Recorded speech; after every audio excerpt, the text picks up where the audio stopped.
On a l'enregistrement est débuté. Donc aujourd'hui, on se rencontre pour parler de la double transition des PME familiales, tension, arbitrage, paradoxe, une transformation durable et numérique. Alors je pense que tout le monde ici convient que les dernières années dans l'environnement d'affaires, surtout des PME, n'ont pas été faciles. Elles ont été source de renouvellement, source de transition, source de révolution aussi à certains endroits. Et il faut à ce titre-là travailler beaucoup pour le renouvellement des connaissances, la mise à jour, bien sûr, mais surtout le renouvellement avec ces nouveaux enjeux qui nous concernent. Donc, je remercie nos collègues Mohamed Ouyakoub, Sandrine Berger-Douce et Christophe Schmitt de nous avoir proposé ce numéro-là.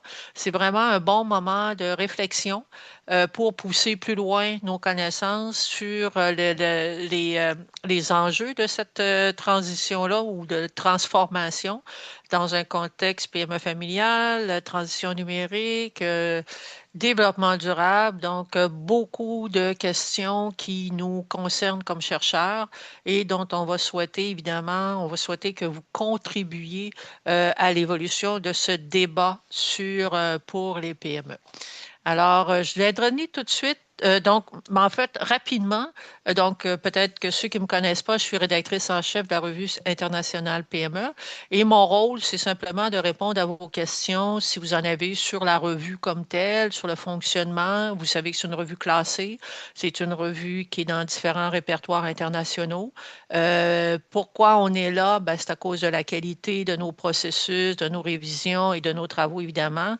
Et pour y rester, il faut assurer cette qualité-là pour pouvoir se maintenir nos classements. Donc, c'est à ce titre-là qu'on fait maintenant des présentations, des webinaires pour, lorsqu'on a des numéros spéciaux, pour s'assurer que tout le monde comprenne bien ce qui est attendu par la revue, d'une part, donc ça, sur la qualité, et par les rédacteurs invités que je vous ai présentés, nos trois collègues, pour la pertinence et la contribution à la réflexion qu'eux ont initiée.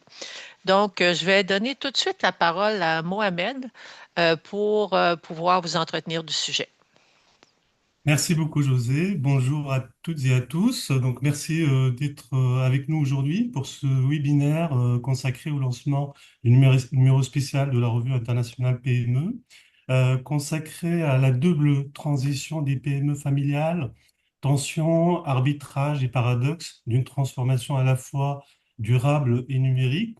Donc, je suis Mohamed Ouyakou, maître de conférence à l'Université de Lorraine, et j'ai le plaisir de coordonner ce numéro avec mes collègues Sandrine Berger-Douce et Christophe Schmitt. Donc, pourquoi le choix de cette thématique de la double transition? Ben, comme vous le savez, aujourd'hui, les entreprises sont confrontées à la double transformation, j'allais dire simultanée, une transformation numérique d'un côté, portée par l'IA, l'intelligence artificielle, les données, la robotique, tout ce qui est en lien avec la blockchain, mais aussi une transformation durable de l'autre, portée par le Green Deal européen et par les nouvelles exigences ESG, les pressions sociétales. Donc cette double transition n'est pas un choix, mais elle s'impose à tous les secteurs d'activité, à toutes les entreprises, y compris les PME et les entreprises familiales. Et la hausse, si vous voulez, des coûts énergétiques, le besoin d'efficience, les obligations réglementaires comme la CSRD accélèrent cette dynamique. Donc la double transition, c'est quoi? Eh bien, tout simplement, c'est l'intégration conjointe et interdépendante de la transformation numérique et des stratégies de durabilité. Des travaux de recherche récents, publiés notamment en 2025, montrent que ces deux dimensions se renforcent mutuellement dans la mesure où le numérique permet d'améliorer la durabilité dans ses dimensions sociales, économiques et environnementales. Et de l'autre côté, la durabilité oriente les usages numériques vers plus de sobriété, vers plus de responsabilité. Donc c'est une transformation, j'allais dire, systémique qui touche l'ensemble des composantes et des éléments constitutifs des modèles économiques des entreprises, de leurs compétences et de leur forme de gouvernance. Et pourquoi étudier cette problématique de la double transition dans le contexte particulier des PME familiales? Au moins pour deux raisons. La première est empirique. Donc, il est important de rappeler que les PME, et en particulier les PME familiales, sont au cœur de cette transition.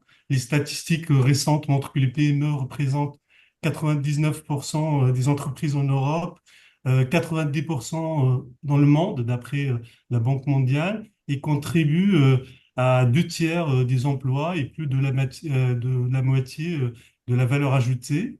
Et les entreprises familiales, quant à elles, constituent la large majorité de ces PME, quel que soit le pays.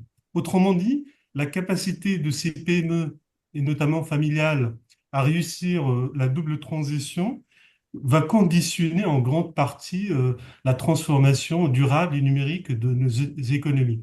Donc ça, c'est on va dire le premier argument empirique qui nous conduit à s'intéresser à cette problématique dans le contexte des PME, mais aussi d'un point de vue théorique, les PME familiales sont particulières. Et il y a pas mal de travaux qui le montrent, que ce soit d'un point de vue de leur gouvernance qui est dominée par la famille, mais aussi de la logique émotionnelle qui caractérise ces entreprises, leur volonté de transmission intergénérationnelle, le processus décisionnel aussi qui est souvent informel, qui est caractérisé par une certaine prudence et une orientation vers le long terme. Et ces entreprises sont caractérisées par ailleurs par des ressources limitées, mais aussi une forte agilité, une forte flexibilité en matière de prise de décision. Et ces entreprises ont un double visage, on va dire, un visage tourné vers le passé, donc vers l'héritage, legacy, l'héritage familial, et un visage tourné vers l'avenir, donc qui vise à transmettre l'entreprise pour les générations futures. Donc cette combinaison va créer un terrain propice aux tensions qui pouvaient exister entre la tradition d'une part et l'innovation durable et numérique d'autre part. Donc, il y a cette ambivalence, on va dire, qui nous conduit à s'intéresser à cet angle d'attaque lié à la théorisation des paradoxes dans le contexte familial des PME.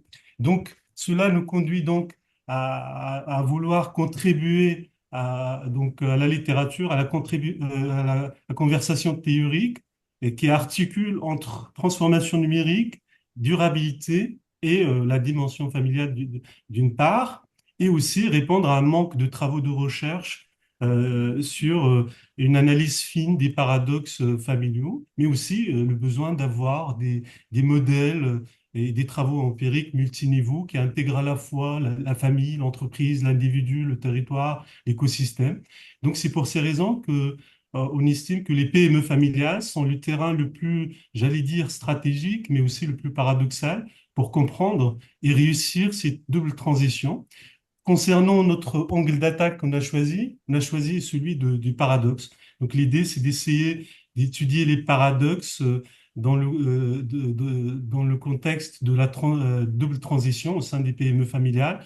Le paradoxe, par exemple, entre tradition et innovation, le paradoxe entre la logique économique et la logique socio-émotionnelle, comment concilier les valeurs familiales avec les exigences économiques euh, liées à la transition numérique et durable. Le paradoxe entre le local et le global, donc dans la mesure où le numérique va ouvrir, va pousser la PME à s'ouvrir au monde et la durabilité va renforcer quelque part l'ancrage territorial. Le paradoxe aussi de la capacité des PME familiales à aller vers cette transition, double transition, mais aussi leur volonté, donc le paradoxe capacité-volonté. Il y a aussi le paradoxe lié à la famille, au contrôle familial et la professionnalisation de l'entreprise. Le paradoxe aussi lié au maintien de l'harmonie familiale, la cohésion, mais aussi à la diversité interne au sein de la famille. Donc tout ça nous conduit à formuler un certain nombre de questions de recherche pour orienter ce numéro spécial. La première, ça serait d'étudier comment la nature familiale des PME va influencer les arbitrages, donc la priorisation et la conciliation entre les investissements dans la transformation numérique et la transformation durable, les tensions et les paradoxes que je viens d'évoquer à l'instant, qui émergent on s'intéresse à la poursuite simultanée de la numérisation et la durabilité. Et comment les PME familiales vont gérer ces paradoxes, donc à travers, par exemple, la mise en place des nouveaux business models soutenables, la mise en place des structures de gouvernance, la mise en place des pratiques opérationnelles, qui sont les facteurs internes et externes qui vont modeler la réussite ou l'échec de la double transition, euh, et quelles sont aussi, dans quelle mesure les caractéristiques spécifiques propres aux PME familiales vont faciliter ou entraver la double transition, et enfin, quelles sont les conséquences de ces doubles transitions sur la performance globale des PME familiales, sur leur pérennité, sur la succession, sur la résilience, sont donc autant de pistes qu'on invite, que nous proposons dans le cadre de ce numéro spécial, sachant que ces questions-là ne sont pas limitatives, mais on est ouvert à toutes les questions qui, à condition d'intégrer de manière simultanée donc la transition durable et écologique ou bien et numérique, pardon. Donc voilà, pour résumer un petit peu, l'idée du numéro est de contribuer à la théorisation de cette double transition dans le contexte particulier des PME familiales, puisque même en anglais, il y a très peu de travaux sur cette problématique, d'identifier les conditions de succès ou d'échec de cette transition et double transition, et d'identifier aussi, si on est dans une démarche qualitative, les mécanismes explicatifs et d'éclairer les arbitrages stratégiques propres aux dirigeants des PME familiales. Et enfin, de produire une connaissance, j'allais dire, actionnable à destination des dirigeants des PME familiales. Donc, je laisse la parole à mes collègues pour compléter. Formidable. Merci beaucoup, Mohamed. Je pense que tout a été dit, ou presque, pour, voilà, pour avoir présenté ce numéro spécial. Peut-être juste une précision concernant ce qui peut être évidemment éligible, on va dire, à ce numéro.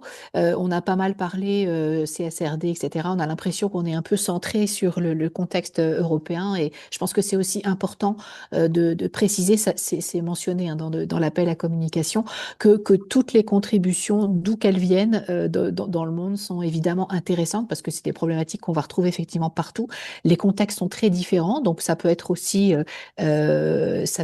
pertinent de proposer, pourquoi pas, une analyse comparative ou en tout cas de faire un zoom, un focus sur telle ou telle région qui, du fait justement du contexte, qui soit réglementaire, culturel ou autre, vivrait finalement de manière spécifique cette double transition en contexte PME familial. Donc, voilà, il me semble que voilà, c'était peut-être important de le préciser.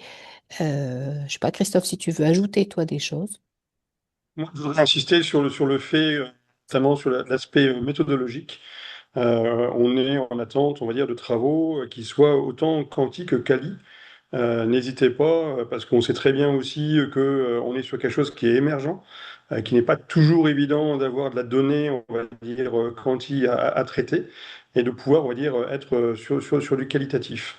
Donc ne vous restreignez pas par rapport, on va dire, aux aspects méthodologiques. Et aussi, ce qui va aussi nous intéresser, le point d'entrée sur la PME familiale, Mohamed l'a évoqué, hein, on est sur un contexte très particulier.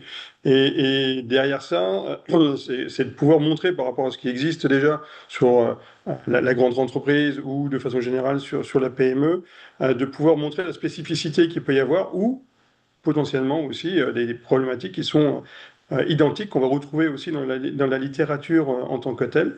En tout cas, de bien repositionner et potentiellement aussi de montrer qu'est-ce que le travail sur les entreprises familiales nous permet de mettre en exergue, permet de mettre en valeur, qui pourrait aussi servir pour le reste de la recherche au niveau des entreprises, notamment des PME. Voilà ce que je voulais rajouter. Merci beaucoup, chers collègues. Donc, comme rédacteur invité, donc je pense que vous avez bien positionné le problème et aussi les besoins de la recherche. Alors, moi, j'inviterais tout le monde à poser des questions, à faire des commentaires. Est-ce qu'il y a des choses qui sont peut-être pas très claires pour vous? Est-ce que vous avez des sujets, justement, déjà qui pourraient satisfaire les besoins de ce numéro spécial, puis vous voulez simplement les valider? Donc, je vous invite à lever la main et peut-être à ouvrir votre écran aussi, votre caméra, pour pouvoir discuter. Ça prend un brave. Sandrine. Non, non, je remontais mes lunettes, rien à voir. Soyez pas timide, on est là pour ça. La première Wow. question est toujours la plus difficile, comme on dit, donc si quelqu'un veut bien se lancer. Ah, ben, on peut nommer quelqu'un, on peut nommer Sophie, par exemple. Ah, Kamal. Merci Kamal. Oh, votre micro. Ok. Ladies first, donc je préfère donner vous avez donné la parole à Sophie, donc par respect donc je souhaiterais intervenir après Sophie. Donc vous lui avez donné la parole, donc pas de Merci problème. beaucoup. Cet honneur difficile à assumer. Moi, c'est un sujet qui m'intéresse beaucoup et puis j'ai des projets de recherche en cours qui pourraient correspondre. Je me demandais jusqu'à quel point vous attendiez la prise en compte de ces contextes spécifiques, enfin pas spécifiques, mais ces contextes de transition.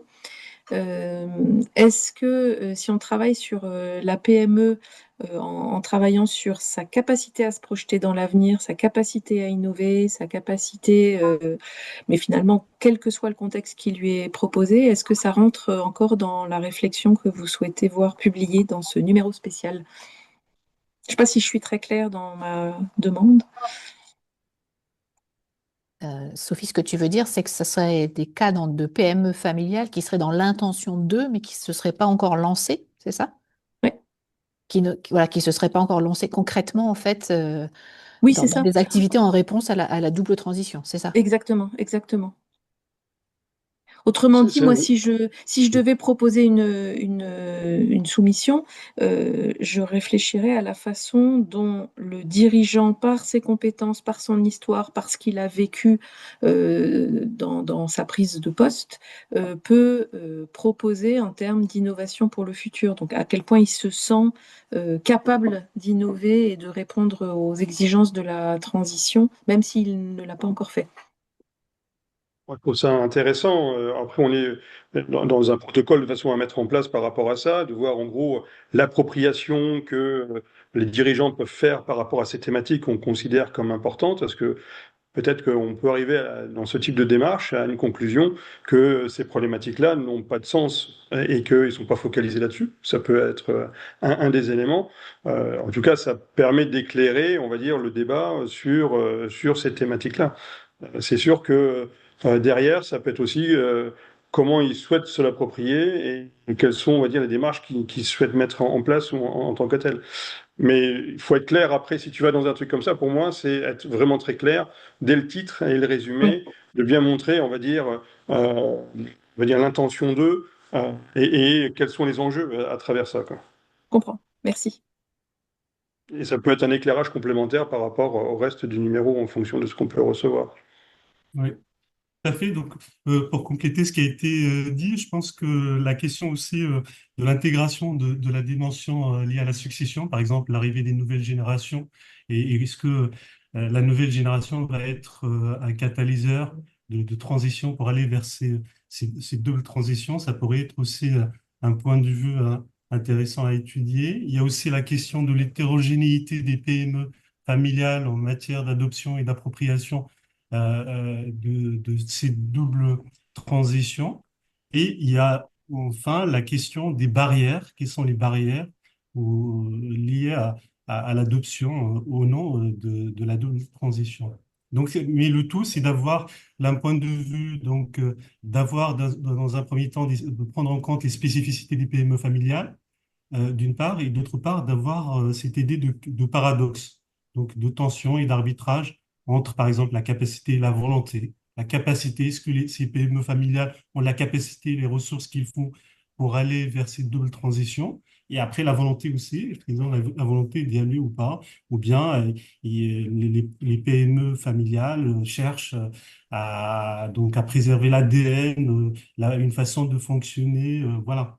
Donc, il y a pas mal de pistes qui pourraient être Oui. étudiées. Merci beaucoup. Il peut rajouter par rapport à la question de Sophie et potentiellement aussi pour les autres personnes, on est aussi intéressé sur la dimension générationnelle.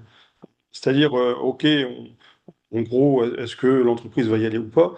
Mais ce qui va être aussi intéressant, c'est est-ce qu'on peut interroger deux générations, trois, ce serait le top, mais deux générations, parce que peut-être ils n'ont pas le même regard sur la situation et par rapport à des parcours qui peuvent être différents. Puis en essayant de comprendre aussi qu'est-ce qui fait qu'il y en a qui veulent y aller, d'autres qui ne veulent pas y aller. C'est aussi intéressant, on va dire, d'avoir cette dimension générationnelle qui soit discutée, quoi. C'est-à-dire que c'est pas simple, si on va sur enfin, du Cali, par exemple, si on va sur du Cali, c'est pas simplement faire des entretiens au niveau de l'entreprise, c'est aussi d'avoir en tête une dimension générationnelle pour avoir des entretiens en fonction des générations, quoi.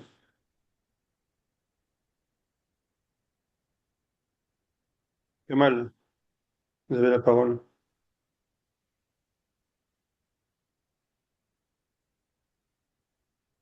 Merci à vous, merci pour ces éminents éclairages par rapport au sujet. D'abord, je tiens à m'excuser donc par rapport à la qualité du son, vu que je suis dans un endroit public, donc vous allez entendre des interférences. Euh, voilà, je travaille sur le sujet des licornes, donc des startups qui peuvent atteindre 1 milliard de dollars, donc avant leur introduction en bourse. Et je me demandais si je pouvais introduire, par exemple, un sujet, donc la transition des startups familiales vers les licornes familiales. Donc, j'ai fait donc, des premières investigations. Aujourd'hui, nous sommes à quelque chose comme 1400 licornes, dans lesquelles il n'y a que peut-être 30 à 50 licornes familiales. Il n'y a pas de, donc je pense pas qu'il y a des travaux qui ont attaqué donc le volet des licornes familiales. Et peut-être donc c'est un terrain qui pourrait être propice euh, et qui demande peut-être une extension de la zone de confort par rapport à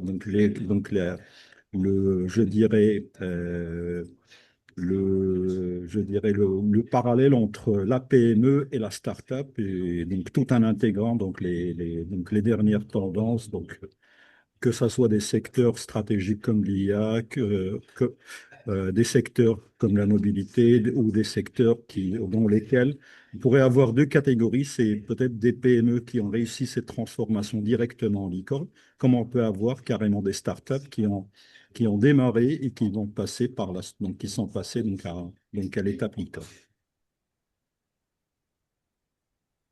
Voilà. Je, je, Voilà. je veux bien rebondir sur les éléments. Intéressant à voir après en termes de population, on va dire, si on peut faire des différenciations, parce que si en gros toutes les licornes font la double transition, on va dire c'est pas ça le plus intéressant qu'on peut ressortir. Alors c'est peut-être aussi comparer avec des PME familiales qui sont pas licornes. Peut-être ça peut être intéressant aussi de mettre en perspective et de voir un peu, on va dire, s'il y a une population de licornes, le positionnement par rapport à cette double transition et qu'est-ce qui permettrait de comprendre, on va dire, des effets qui se font et des effets qui ne se font pas, quoi. Est-ce que c'est lié à la thématique de l'entreprise en tant que telle? Est-ce que c'est lié aux dirigeants, à sa représentation? Un mix des deux? À des leviers d'action donc, qui sont propres à la famille, à des valeurs, donc un certain nombre de choses qui Oui. vont faire que Mm. Moi, ce qui me semble important par rapport à la proposition, là, c'est vraiment de rester centré sur cette question de double transition. C'est-à-dire que, notamment, s'agissant des licornes, on pressent le côté transition numérique, euh, on pressent peut-être moins le côté durable. Donc là, je pense qu'il y a un vrai travail d'investigation pour arriver à convaincre qu'effectivement, il s'agit bien d'une double transition et pas d'autre chose. Donc pas de greenwashing pour dire le mot. Excusez-moi, généralement, donc on est en train de parler d'un capital passion qui n'est pas dans une logique de spéculation parce que donc l'investissement fait par les familles, donc il est fait pour durer et ça interpelle peut-être un transfert de patrimoine intergénérationnel et ils sont là dans une logique donc forcément de développement, donc la notion de développement durable et je pense est plus intéressante que par rapport à une entreprise dans l'orientation est purement je dirais, axé sur la sphère financière. Oui, et moi, dans mon propos, le côté durable, c'était écologique. Ah, très bien. Ok, C'était pas pérennité, ok, mais ok. voilà. Ok. Voilà, c'était ce que j'avais Parfait. un petit peu de mal à sentir. Ok. Après, voilà, je connais pas le terrain en question, mais je pense que c'est le point de vigilance, il est là en fait. Par rapport à ce type de structure, par rapport à leur développement, etc. Voilà, bien s'assurer que qu'on n'est pas sur du discours et que derrière il y a des vraies initiatives, des vraies activités qu'on peut qualifier de répondant aux injonctions et en tout cas aux attentes environnementales, donc écologiques. Voilà, merci. Ok. Il y a des mains levées, il y a Marie-Christine. Enfin, après, je ne vois pas tout le monde, mais après, il y a des questions dans le chat écrites aussi. Il y a des plus timides qui écrivent, mais qui ne veulent pas parler. Marie-Christine, toi, tu as levé la main, tu veux parler? Bonjour à tous. Je rebondis sur une précision qu'a donnée Christophe et puis aussi sur l'intention évoquée par Sophie Rebout sur justement le côté interrogation, la dimension générationnelle. Et en fait, à partir de quel moment, enfin, il faut donner une définition de ce qu'on entend par transformation numérique et le côté durable, une échelle, une mesure, parce que peut-être que suivant les générations, par exemple, il n'y aura pas du tout la même définition. Donc, est-ce que ça doit rentrer en ligne de compte au préalable? Je ne sais pas si je suis très claire au vu de ta... En ligne de compte, on va dire, c'est plus, on va dire, de la démarche de recherche, à mon avis. Je pense que c'est important, en fonction des générations et des populations, on va dire, étudiées, de voir qu'est-ce qu'ils mettent derrière les Oui. définitions Donc, en tant que telles. ça peut faire partie en tant que tel du... Oui, ça peut faire partie. Je ne dis pas que c'est quelque chose de forcément obligatoire, ça va dépendre un peu de la thématique et ce qui est présenté. Mais en gros, si on a vraiment, on va dire, à regarder, à comparer entre les différentes populations, je pense que c'est intéressant de voir qu'est-ce qu'ils y mettent derrière, parce que générationnellement parlant, c'est pas forcément évident qu'on y mette les mêmes choses, quoi. Oui, c'est ça, c'est pour ça, oui. Oui, tout à fait. Moi, je pense qu'effectivement, tout, entre guillemets, tout est potentiellement intéressant. Le tout, c'est de le justifier. Et en termes d'échelle, effectivement, s'agissant notamment de PME familiales, voire de plus petites PME familiales, petites entreprises, effectivement, on n'est pas forcément sur le Kobo, l'IA, etc. Enfin, sur des technologies hyper évoluées. Ça peut être beaucoup plus modeste et c'est tout aussi intéressant. Enfin, D'accord. voilà, tout nous intéresse en fait, hein, si je peux m'exprimer ainsi. Le curseur peut être effectivement à des niveaux très différents, s'agissant notamment de la transition numérique. Donc, tout le monde n'est pas justement en capacité d'aller tout de suite très loin, voire d'investiguer trois, quatre briques technologiques en même temps, etc., etc. Donc voilà, je pense que tout se justifie et enfin, je ne veux pas trahir ce que pensent Mohamed et Christophe, mais pour ma part, voilà, je suis très ouverte et je pense qu'au contraire, les cas sont évidemment tous très différents et intéressants. D'accord. Merci. Complètement d'accord, et on peut peut-être arriver même à des, je dirais, des connaissances qui se contredisent en fonction, on va dire, des terrains et des situations, que ça poserait pas du tout un problème pour le numéro, quoi. Au contraire.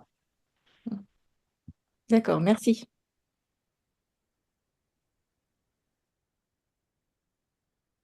Jonathan? Oui, bonjour, merci beaucoup pour pour m'octroyer la parole, de m'octroyer la parole, pardon, excusez-moi. J'avais une petite question, enfin deux petites questions en fait. La première, concerne la thématique de manière globale, hein. Donc, il y a cette idée de forcément d'appréhender la double transition avec l'aspect forcément durable et numérique. Ma première question, elle repose essentiellement sur la conceptualisation et l'opérationnalisation de celle-ci, dans le sens où ce sont des concepts qui sont relativement larges, qui englobent énormément d'actions et de pratiques, hein, au niveau des entreprises. Et donc, j'imagine que dans le cadre de ce numéro spécial, il y aura l'idée et de la place pour une focalisation sur, on va dire, des dimensions plus spécifiques et leur interaction. Donc, je m'explique, hein, tout concrètement. Ici, j'ai obtenu des résultats intéressants par rapport à ma base de données sur la relation qui pouvait exister entre le niveau de transformation digitale de l'entreprise et sa propension à adopter de l'innovation de produits verts. Donc là, on est vraiment sur l'aspect forcément on est sur une dimension transition numérique et une dimension transformation durable également. Donc ma première question était celle-ci simplement, est-ce que ce genre de problématiques qui sont plus ciblées mais qui se positionnent dans ce débat plus large, disons-le ainsi, seraient éligibles? Donc ça, c'était ma première question. Et ma deuxième, c'était pour faire écho aux différents éléments qui ont été mentionnés au début de ce séminaire concernant les différentes approches. Donc j'imagine qu'ici, comme on se focalise sur les entreprises familiales, où on est sur, on va dire, un contexte organisationnel où on n'a pas un cadre théorique unique qui permet justement de fournir une explication concrète de tous les phénomènes au sein de ces entreprises, j'imagine que des approches multithéoriques seraient également accepter. Enfin, c'est une question, hein. J'imagine, c'est toujours entre guillemets en fonction des réponses que l'on pourrait obtenir ici, parce que bon, si je me réfère à certains articles qui abordent principalement la théorie de la richesse socio-émotionnelle comme cadre principal sans le mesurer, je suis parfois un peu enfin, moi, je reste personnellement sur ma faim lorsque je lis ce genre d'article où j'ai quand même de profonds doutes quant à son applicabilité, mais c'est plus personnel à ce niveau-là. Mais pour être sûr qu'il y ait forcément une place également pour développer des cadres multithéoriques à ce niveau-là, pour mieux appréhender les différentes questions envisagées. Donc voilà, c'était juste deux questions qui me venaient à l'esprit après vous avoir écouté. Merci beaucoup. Merci, Je, Jonathan. Je veux bien répondre à la première ça sur tombe la bien, je double vais répondre à la transition. Je pense que seconde, donc ça tombe bien.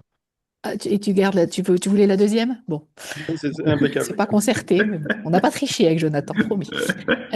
Donc pour la première question, effectivement, bon, quand on parle double transition, évidemment, on est sur des choses qui sont très, très, très, très, très larges. Et donc, je pense que c'est tout à fait intéressant d'avoir des travaux qui vont approfondir en fait justement les relations entre telle et telle dimension, une dimension plutôt numérique ou un champ effectivement ou un type effectivement de technologie et puis voilà une application entre guillemets côté écologique. Voilà, voilà, on va pas forcément toujours avoir des choses qui sont en capacité de répondre à toutes les questions. Je ne sais même pas si quelqu'un pourrait y répondre. Enfin, ça me paraît complètement utopique comme idée. Donc, moi, je préfère, en tout cas, à titre personnel, des travaux qui vont être plus précis, qui vont être beaucoup plus focalisés. Et donc, effectivement, pour répondre clairement à la question, croiser telle et telle dimension, tout en mentionnant, bien évidemment, d'où ça vient. Hein, c'est toujours le même principe. Mais après, dire que la recherche en tant que telle qui est présentée, elle, est focalisée là-dessus, moi, je trouve ça tout à fait intéressant.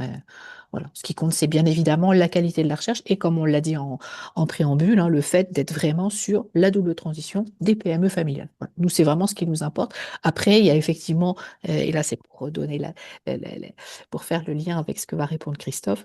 Bien sûr, il y a la dimension paradoxe, etc. Attention là, mais bon, on n'est pas fermé. Ok, ça Laisse la va. parole. Vas-y pour l'approche multithéorique. Non, mais j'en profite en même temps pour élargir aussi sur le côté méthodologique. Rien ne nous interdit, en gros, en tout cas vous interdit, de pouvoir aller sur, on va dire, des choses, on va dire, différentes, originelles, à partir du moment où on est dans un processus, on va dire, scientifique, où on montre, on va dire, l'utilisation des méthodos et tout ce qu'il y a avec. Et là-dessus, et je pense que José pourra confirmer aussi au niveau de la revue, ça a toujours été quelque chose d'ouvert en tant que tel. Donc, le côté, on va dire, n'est pas, enfin, multi-théorique n'est pas un problème, le côté méthodologique n'est pas un problème. Le problème, ce serait de mal présenter les choses et d'avoir, par exemple, sur le multi, on va dire, théorique, d'avoir l'impression d'avoir un catalogue la redoute Oui. des théories. Désolé pour la référence franco-française. Et derrière ça, en gros, d'avoir une liste à la Prévert, voilà. C'est peut-être aussi franco-français, ça. Bon, ouais, j'arrête.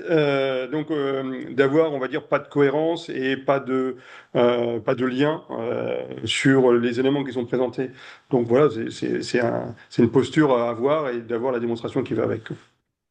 Ouais, mais ça va, mais je vous remercie. En fait, moi, l'idée, c'est forcément de construire un cadre intégrateur et ne pas fournir des théories plic-ploc. Ça, c'est un belgicisme, plic-ploc, disons-le ainsi, où on va se retrouver forcément avec aucun fil conducteur. Enfin, je vois l'idée, hein, forcément. Donc, OK, il y a cette approche-là.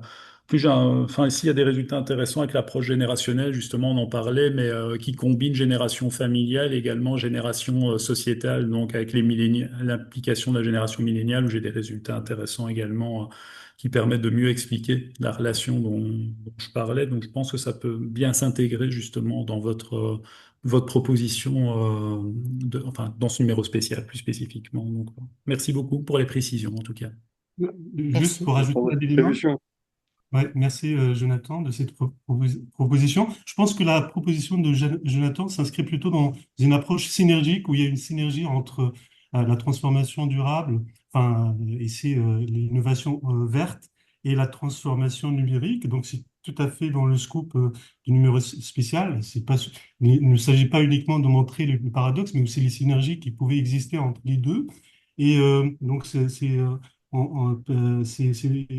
à fait dans le scoop de numéro spécial. Et après, pour ce qui est de la mobilisation de plusieurs théories, c'est tout à fait souhaitable, j'allais dire, puisque par exemple, pour cerner la dimension transformation digitale, transformation durable, il y a un tas de théories qui permettent de comprendre ce phénomène. La théorie, par exemple, des capacités dynamiques, des ressources ou autres. Et pour la dimension familiale, il y a aussi pas mal de théories qu'on pourrait mobiliser. Ça pourrait être la richesse socio-émotionnelle, la théorie de l'intendance, la théorie ou d'autres théories de l'identité, par exemple. Donc, en fonction de la problématique retenue. Et effectivement, le fait d'intégrer la dimension générationnelle, ça permet effectivement de renforcer cette spécificité familiale des PME. Donc, c'est tout à fait intéressant. Merci. Ça va. Merci beaucoup pour vos retours en tout cas.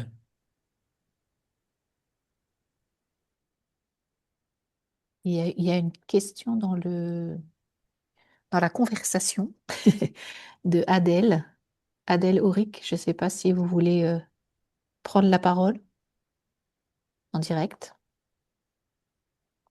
Oui, bonjour. Désolé, je suis un peu Ah, mal. Donc, c'est pour ça que j'ai bonjour. préféré l'écrire. Merci pour vos présentations du début. Donc, en fait, ma question, comme je l'ai posée, je travaille sur une PME familiale qui est accompagnée par un cabinet de conseil dans lequel j'effectue mon contrat CIFRE. Et parmi les données que j'ai pu analyser, j'ai observé une numérisation en fait des outils de pilotage financier qui ont permis de structurer un peu la transition durable de la PME et surtout de sécuriser son financement au travers de cette transition. Donc je voulais savoir si cette transformation numérique interne, est-ce qu'elle rentre bien dans le périmètre de la transition numérique telle que vous la définissez dans l'appel, ou alors est-ce que vous visez plutôt une transition numérique à usage orienté client?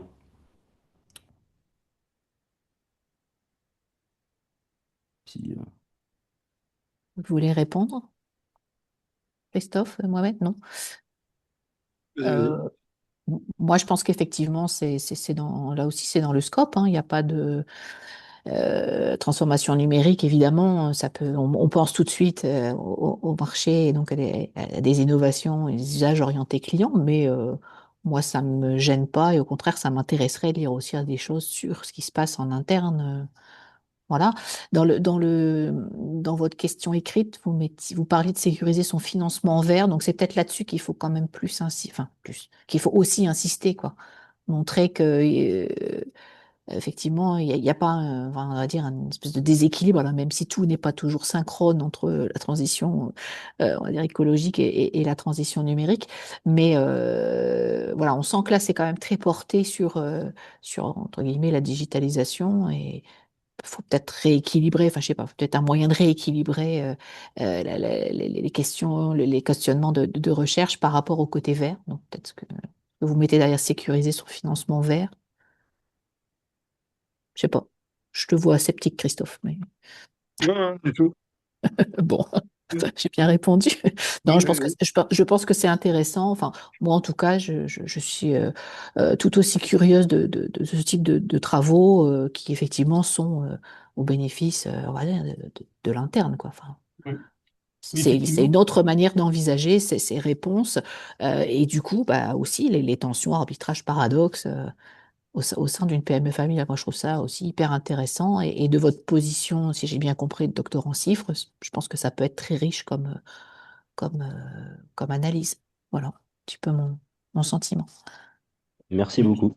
oui, juste pour un point à rajouter, je pense que ça pourrait être intéressant aussi d'avoir cette perspective de l'accompagnement, accompagner les PME, un accompagnement externe, par exemple, qui vise à accompagner les PME dans ces transitions vers la double transformation numérique et digitale. Il y a aussi une autre piste qui serait intéressante, ça serait de voir les partenariats, comment les entreprises, les PME familiales mettent en place des partenariats quand elles n'ont pas assez de ressources en interne ou des ressources, des compétences nécessaires pour les aider à aller vers cette double transition.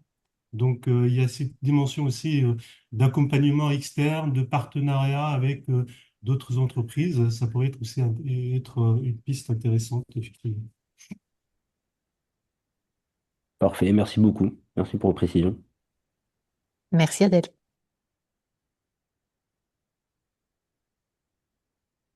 Est-ce D'autres qu'il commentaires? ouais, d'autres questions, commentaires? Il y en a plus écrit. Eh Ah Ah, bien, si, Bastien.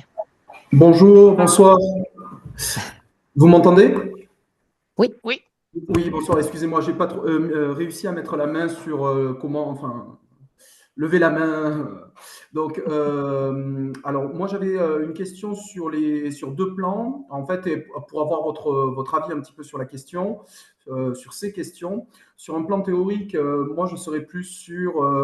Actuellement, en fait, je suis en train de travailler sur la gouvernance durable et la gouvernance IA orientée ou assistée. Et bon, il se trouve que très vite, en fait, on voit qu'on peut arriver à un point de convergence de ces deux-là. Et justement, votre appel à communication est plutôt tombé plutôt bien à ce niveau-là. Donc, quand j'entends gouvernance, ben, je mobiliserai plutôt le cadre théorique de Gérard Charot, de la gouvernance élargie.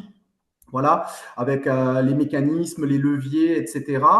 Et bon, là, aujourd'hui, on est vraiment à un stade embryonnaire à ce niveau-là, mais on a déjà avancé sur la partie terrain où on aurait accès à 400 entreprises de l'Hérault. Donc, je suis basé sur Montpellier. 400 entreprises par le biais de l'association du MEDEF, qui nous permettrait en fait de les contacter et dans une approche complètement exploratoire dans un premier temps, de voir leur rapport aussi bien à la durabilité qu'à l'IA. Et cette première approche exploratoire nous permettrait en fait d'identifier des cas spécifiques sur lesquels on ferait peut-être des études de cas approfondies, voire, enfin, il y a aussi potentiellement une recherche-intervention. Alors bon, pour le 30 avril, une recherche-intervention, c'est peut-être très court, mais en tout cas, voilà, on est un petit peu là-dessus. Et voilà, je voulais avoir votre avis aussi bien sur ces aspects théoriques que ces aspects et cette approche terrain.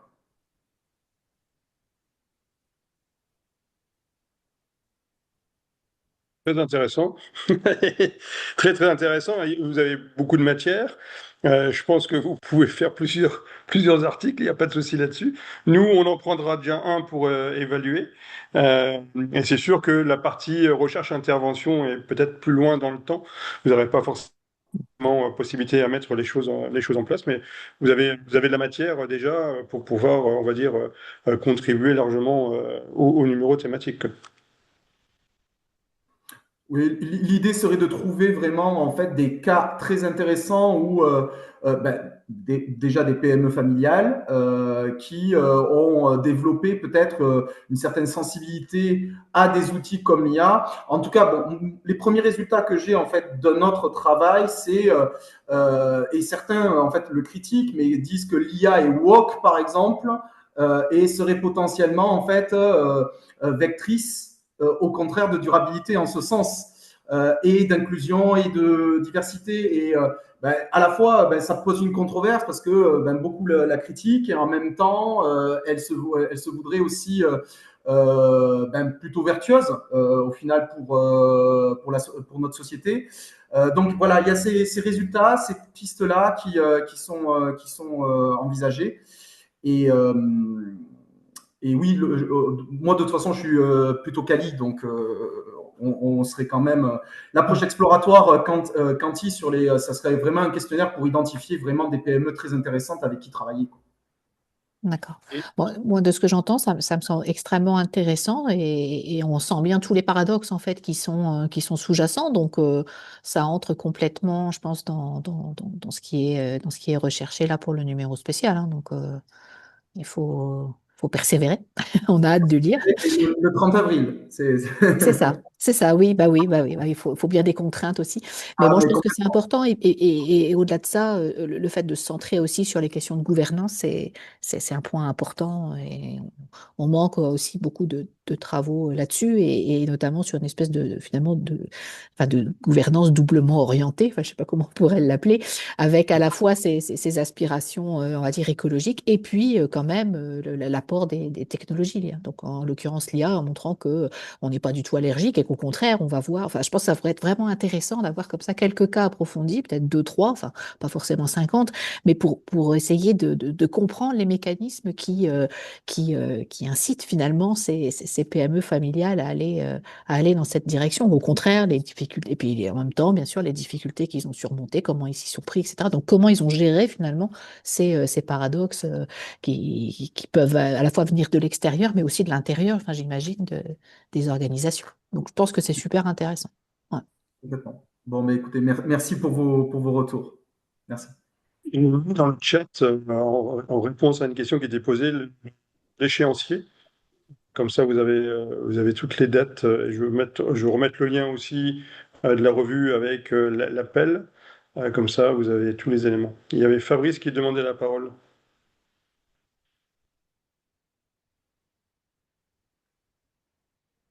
Fabrice, Euh, Bonjour professeur, bonjour. bonjour à tout le panel. Bonjour. Je suis Fabrice Kedjou.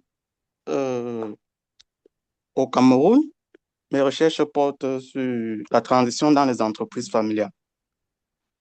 En fait, le constat qui a été fait, c'est que la plupart des entreprises dans notre contexte ont de la peine à traverser la première génération.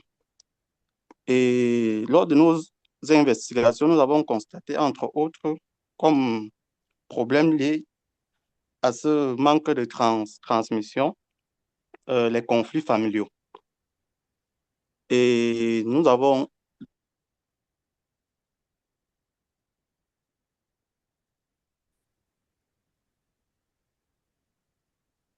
On a un petit problème de son, j'ai l'impression.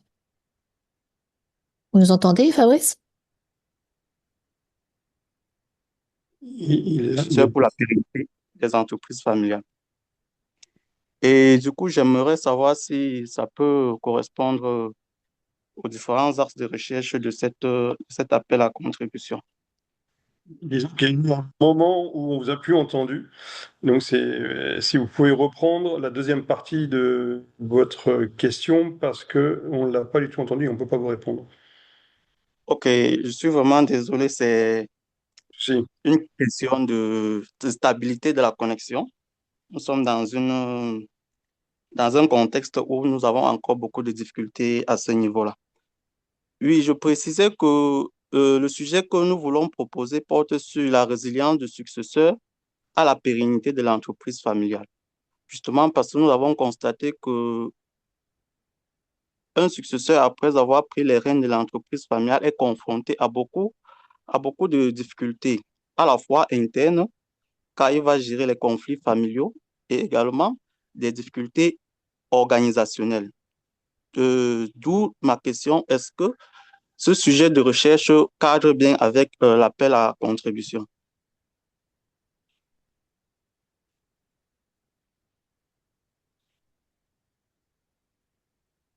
Disons que le sujet Allô? peut cadrer sous réserve de coller à cette question de la double transition. Je ne l'ai pas trop entendu en fait dans vos propos. J'ai surtout noté résilience du successeur, problèmes, conflits familiaux dans la transmission. Donc voilà, le, le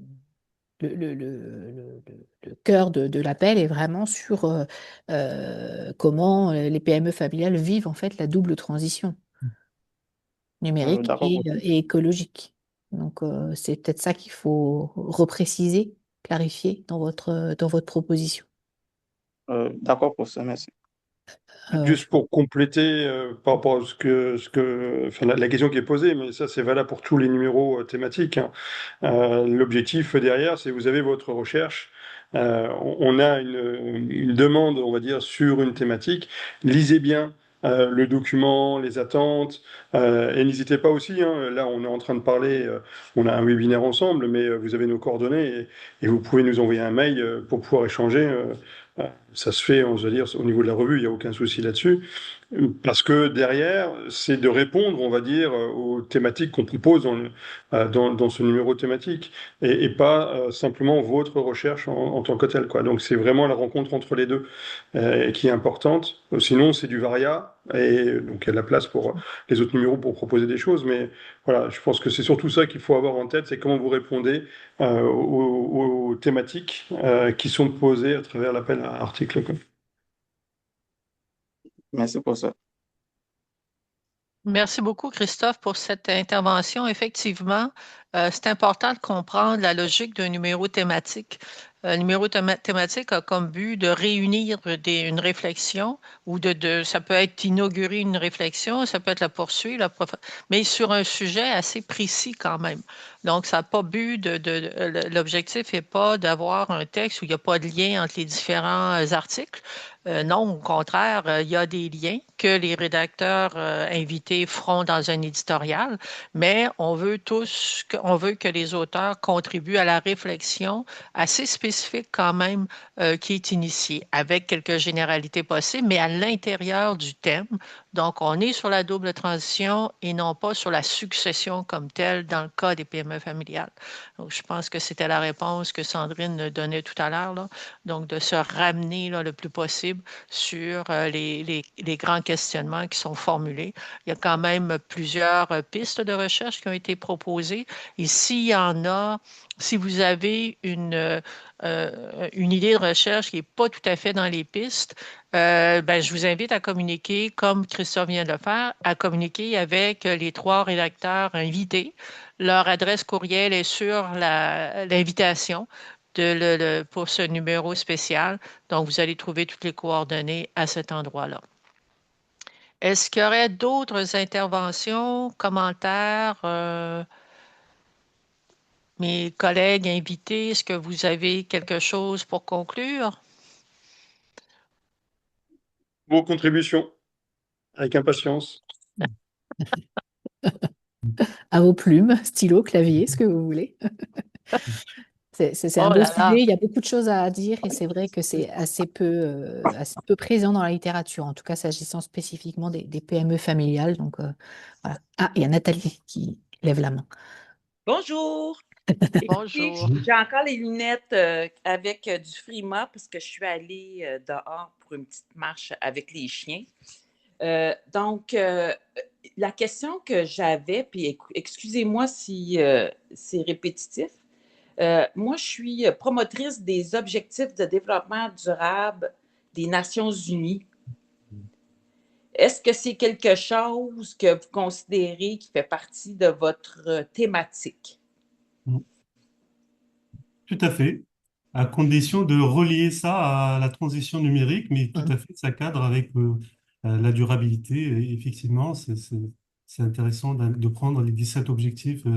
Oui, tout à fait. OK, donc c'est bon. Donc, ben, je vous remercie, ça clarifie.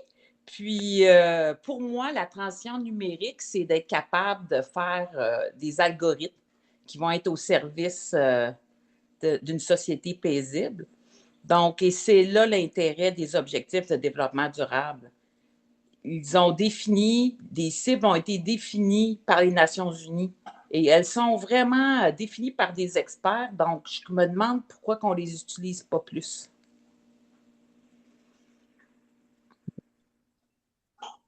Commentaires? Réactions? Non, mais comme l'a dit Mohamed, je pense qu'effectivement, qui dit transition durable dit effectivement ODD, hein, ça fait partie des outils qui sont très utiles pour orienter un petit peu les activités, les stratégies de chacun. Voilà, l'enjeu, c'est de relier ça effectivement au numérique et de pouvoir, comme on le disait précédemment, entrer vraiment dans le spectre et le périmètre qu'on s'est fixé pour ce numéro spécial et pour voilà, garantir une certaine cohérence finalement au papier, même si voilà, les visions sont très diverses, mais voilà, il faut quand même qu'il y ait un petit fil directeur qui nous soit proposé et en tout cas qui réponde voilà, au spectre général, comme j'ai dit. Je me permettrai une question, Sandrine, parce que tout à l'heure, quelqu'un a posé la question sur le développement durable. Bon, et toi, tu as insisté sur l'environnement. Donc, c'est pas durabilité, pérennité, mais c'était durabilité pour vous. C'était par rapport à l'environnement. Les ODD de l'ONU ne concernent pas que l'environnement. Il y a beaucoup d'éléments sociaux, justement, dans les ODD de l'ONU. Alors, est-ce que ça aussi, ça rentre un peu, tous les ODD ou seulement ceux qui concernent l'environnement seraient priorisés dans votre invitation? Non, je pense que, pas dire de bêtises, l'invitation, elle est vraiment générale, c'est-à-dire qu'on est dans la transition durable. Il y a bien sûr des éléments écologiques, environnementaux, mais il y a aussi des éléments sociaux, sociétaux, et tout nous intéresse. Enfin, je veux dire, ce qui nous intéresse vraiment, c'est cette articulation entre le durable et le numérique dans les PME familiales. C'est ça, en fait, notre truc. Après, ça peut être les produits verts, comme ça a été évoqué tout à l'heure, mais ça peut être aussi, bien sûr, d'autres sujets. Enfin, il me semble. Voilà. Pour l'instant, c'est La très ouvert. gouvernance, la gouvernance. Pardon, Nathalie, j'ai pas compris. La La gouvernance. gouvernance. La gouvernance, oui, ce qui a été oui, tout à l'heure, c'est ce qui a été évoqué. Oui, oui. D'autres questions? Commentaires? Merci Nathalie pour la dernière question. Ça nous a fait préciser certaines choses. Non, c'est bon. Écoutez, merci tout le monde. Merci à nos rédacteurs invités pour cette belle initiative. Je pense que ça suscite beaucoup d'intérêt. On a bien hâte de lire vos textes. Alors, pour les détails sur le dépôt le calendrier, le dépôt, Christophe a mis dans le chat le calendrier. Donc, je vous réfère sur la plateforme de la revue. Vous allez pouvoir retrouver le document, les informations. Et si vous avez des questions plus spécifiques sur est-ce que votre contribution sera admissible ou pas, ben, je vous invite à communiquer avec nos 3 rédacteurs invités. Aussi, leurs courriels sont sur leur adresse courriel. Courriel en québécois, je m'excuse, c'est pas un mail pour nous, c'est un courriel. Alors, je vous invite. J'ai une traduction en dessous, automatique. Merci Christophe pour ton humour. Alors, comme Christophe a fait plusieurs séjours au Québec, il est habitué maintenant dans les 2 langues, hein? Français-québécois, français-français. Donc, merci à tous. Puis comme je dis, pour des questions complémentaires, ben, n'hésitez pas à revenir vers toutes les personnes qui étaient ici aujourd'hui pour préciser puis évaluer votre travail à l'avance. Alors, merci encore et je vous souhaite une très, très bonne semaine. Pour nous, c'est une belle semaine hivernale avec un beau moins 15 degrés. Alors, n'oubliez pas le moins dans le 15. Alors, bonne semaine à tous. Merci, José. Merci à tous. Bonne semaine. Au Au revoir. revoir. Au revoir. Au revoir.